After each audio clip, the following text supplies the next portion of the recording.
Hi there, I'm Tristan Reyes, and this is Gaming Instincts. The video game industry seems rife with remakes as of late.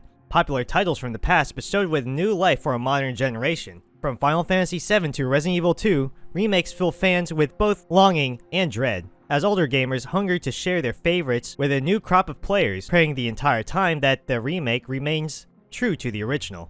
In this, the remake era of gaming, there remains one franchise which has not yet cropped up in discussion, an egregious error that should be rectified with all haste.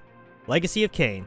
When the PlayStation first entered the lives of gamers back in the 90s, it brought with it the opportunity for video game developers to break ground in new, innovative ways. Compact discs replaced cartridges, there are vast amounts of relative storage allowing for enormous amounts of data, and the shift from 16-bit to 32-bit and later 64-bit graphics marked the swap from two-dimensional gameplay to three. To top it off, CD quality sound meant gamers could ship with crystal clear voice acting and epic orchestral soundtracks that blew previous MIDI-based music out of the water.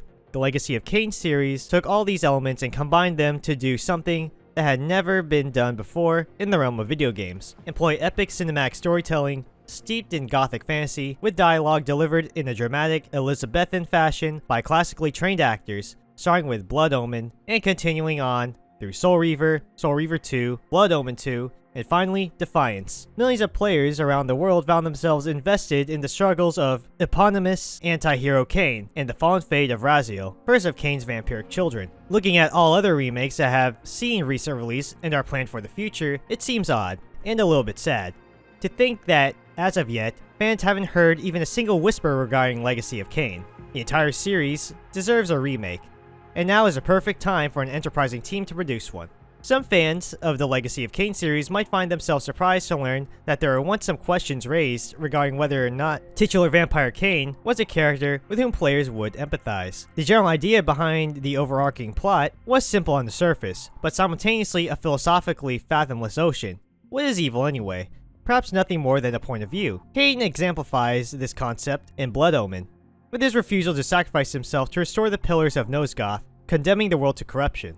A simple mind which views actions as either right or wrong and sees only in black and white would say Kain's actions were evil, as they plunged the world into dystopia, where the seemingly selfish vampire ruled his empire with a despotic iron fist. A more complex mind, however, might recognize that evil never sees itself as such, and point out that if Kain had restored the pillars, he would have ensured the destruction of his own race. This dilemma is similar to the one faced later by Sylvanas Windrunner in World of Warcraft, another character whose actions might have been seen as evil by the majority, but are in truth undertaken as a means to preserve the lives of those under her rule. The blurred line between good and evil is not the only theme humming a dramatic gothic melody throughout the series. No singular entity exists in Nosgoth, more aware of Kain's dark depravity than Raziel, former Seraphin priest, the first of Kain's vampiric children. Vengeance drives Raziel, his mind fixed on a singular goal, destroy his former mentor. Through Kain's name, graces the title of the series. It's an indisputable fact that it is Raziel who serves as the franchise's main protagonist. First shown at the height of his vampiric evolution, Raziel displays his new-grown wings to Kain, who strikes his lieutenant down for having the audacity to become more powerful than even his master. Reduced to a wraith, Raziel exists within the shell of his former self, his destiny bound to the Soul Reaver. What follows is a twisting, immersive trip through the land of Nosgoth and the depths of time, as Raziel fights against and eventually becomes a reluctant ally of Kain. It's difficult to go into more depth without spoiling the story for those who have not experienced it yet, but suffice it to say that as players witness the manipulation of Raziel by the Elder God and the servants, they are drawn into the narrative and find themselves invested in his journey. The fallen vampire's battle against fate and his discovery that he is alone, is free of destiny's grasping coil, is well written. A brilliant and timeless story that a new generation of gamers should have a chance to experience. Generation X bears among its distinctions the honor of being the first generation to explore video gaming. First with the release of Pong and its rudimentary predecessors, and then through to Atari consoles, ColecoVision, the original NES and beyond, they were the first gamers to throw barrels at a giant monkey and the first gamers to rescue Peach from the pixelated clutches of Bowser, only to find that the princess was in another castle. If there's one thing that Generation X is known for, it's their love for nostalgia. Ask any Gen Xer about the Smurfs, Gem, Fraggle Rock, Saved by the Bell, or Disney's Gummy Bears, and they'll go on to describe in great detail how these shows define their childhood. Everything from cartoons to movies to sugary cereal brands evokes a wistful sigh from Generation X, and video games are no different. Blood Omen, the first of the Legacy of Kain titles released in 1996 for the original PlayStation, right when the tail end of Generation X was in its third year of high school, gaming had entered the mainstream, at the time still within the realm of nerds, right along with Dungeons & Dragons and Magic the Gathering. Still, the Legacy of Kain series garnered quite a following, and many gamers look back on it with fond memories. It makes perfect sense then, that a generation defined by their memories of youth might want to see one of the most innovative games of its time remade with the technology of today.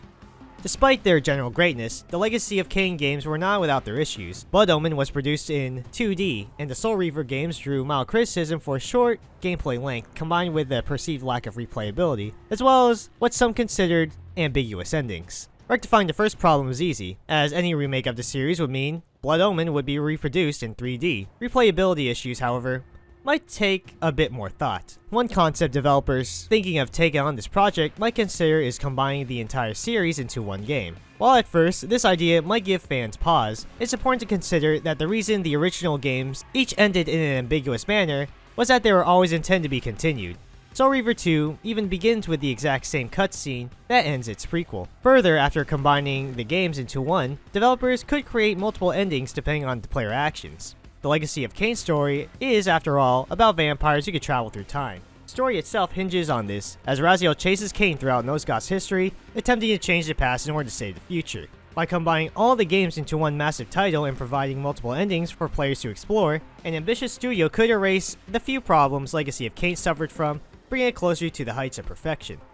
Remakes are a touchy subject among fans who dread them for the same reason they crave them: nostalgia. Certain elements of any remade IP must remain intact, lest its rebooters drive away the very fans they wish to attract. When it comes to Legacy of Kain, there are two elements that development teams must adhere to above all others in the creation of a remake: voice acting and staying true to the original story. Legacy of Kain has long stood out for its marvelous voice acting, featuring Simon Templeman as Kain, Michael Bell as Raziel, and Anna Gunn as the spectral ghost, Ariel. Templeman has provided voices for the Dragon Age and Mass Effect series, as well as World of Warcraft and Star Wars: The Old Republic. Other than his portrayal of Raziel, Bell's perhaps best known as a voice actor of Sorcerer Medivh from the Warcraft universe, and Anna Gunn is most recognizable for her role as Skylar White in the hit television series Breaking Bad. These three voice actors are integral to the atmosphere of Legacy of Kain, delivering their lines in a Shakespearean manner that fits the gothic ambience of Nosgoth in the most perfect manner. These voices make the characters: sly, condescending Kain, who always has just a hint of derision woven into his arrogant tone; self-righteous Raziel, whose voice bears within it the strain of suffering spliced together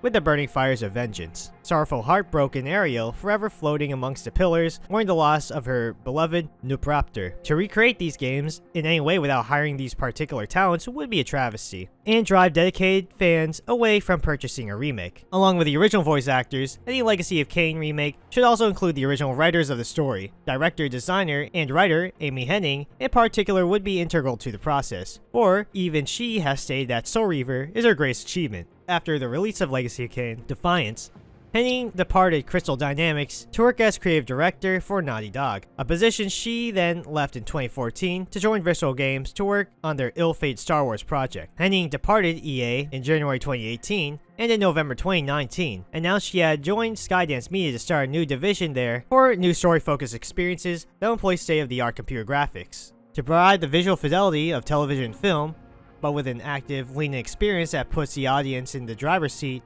Legacy of Kain has been available for external developers to license through the Square Enix Collective since 2017. So this is a perfect opportunity for Hennig to pick up her magnum opus and recreate it, driving it to new heights with all she has learned from her years in the industry. A remake would be great, thanks. Gaming has come a long way since Blood Omen: Legacy of Kain first brought players to the world of Nosgoth in 1996. 23 years have passed since the franchise has made its debut, during which time amazing strides were made in the game engines and graphics. While more sophisticated technology allowed for more complex mechanics and complicated coding, an entire new crop of gamers has come into the world, and those who came before are bursting at the seams to share their favorite titles with them. To remake the Legacy of Kain series in its entirety would be a gift to gamers, both old school and new. To not remake Legacy of Kain while every other series under the sun seems to warrant a reboot would be a crime against gaming itself. This has been Gaming Instincts, and we'll see you soon. If you enjoyed the video, leave us a like, subscribe if you want, and make sure to check out our website over at gaminginstincts.com for more gaming content from an unbiased perspective.